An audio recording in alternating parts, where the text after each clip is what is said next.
या ठिकाणी मी स्वच्छ अशी कोथिंबीर धुवून घेतलेली आहे।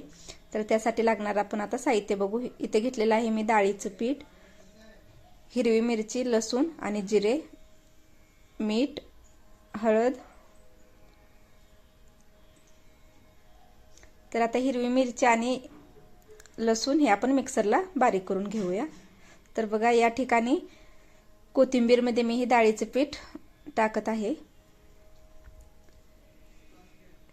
त्यानंतर जे आपण हिरवी मिरचीचं वाटण केलं होतं ते वाटण आपण यामध्ये घालून घेऊया।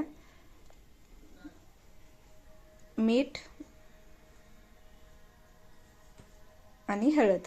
तर हे सगळं आपण आता व्यवस्थित मिश्रण याचं तयार करून घेऊया।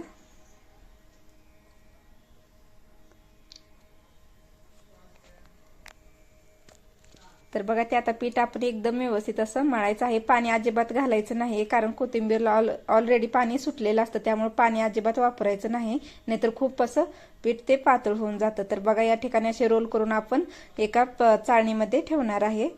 तर त्याला आता आपण गॅसवरती वाफ देऊन घेऊया। तर कढईमध्ये मी पाणी गरम करायला ठेवलं होतं आणि त्यावरती चाळण ठेवलेली आहे वाफवून घेण्यासाठी या वड्या। तर बघा आता आपण यावरती झाकण ठेवूया आणि त्या व्यवस्थित अशा वाफवून घेऊया।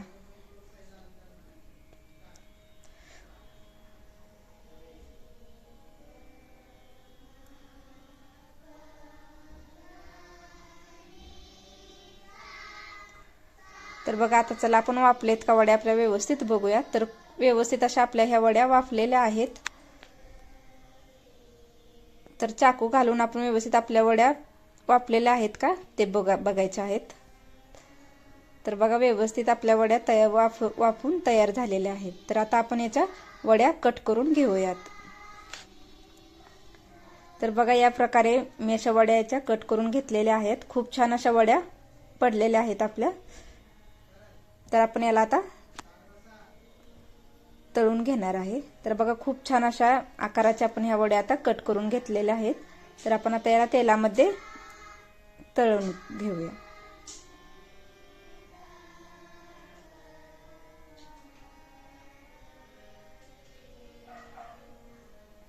जर कोणी ताई नवीन असतील आणि त्यांनी आपल्या चॅनलला अजूनही सबस्क्राइब केलं नसेल तर नक्की सबस्क्राइब करा। तर बघा या ठिकाणी आपली कोथिंबीर वडी तयार झालेली आहे।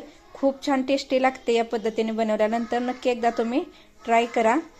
आणि ही आपली आजची खूप सोपी पद्धत कोथिंबीर वडीची तुम्हाला कशी वाटली मला नक्की कमेंट करून सांगा। भेटूया आपण अशाच एक पुढील रेसिपी घेऊन।